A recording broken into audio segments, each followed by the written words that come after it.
آپ کو معلوم ہے قرآن میں 2 دفعہ کہا گیا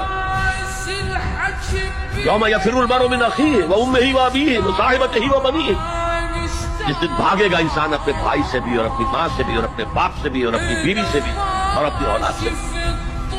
کیوں؟ نفسی نفسی نفسی نفسی نفسی نفسی، میری اولاد کو جھونک دو، میرے ماں باپ کو جھونک دو، میری بیوی کو جھونک دو، بیوی کہے گی میرے شوہر کو جھونک مجھے۔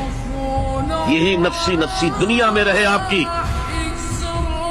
مجھے اپنے آپ کو بچانا ہے سب سے پہلے،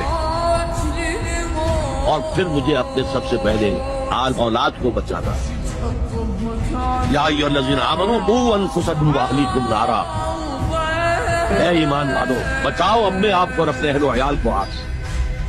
یہ کام ہے آپ کریں اور سمجھیے، نہ بیٹا کام آئے گا، نہ جورو کام آئے گی، نہ باپ کام آئے گا، نہ ماں کام آئے گا، تمہارا اپنا عمل۔ اگر تم اس راستے پر چلے، اپنی ہمت کے مطابق چلتے رہے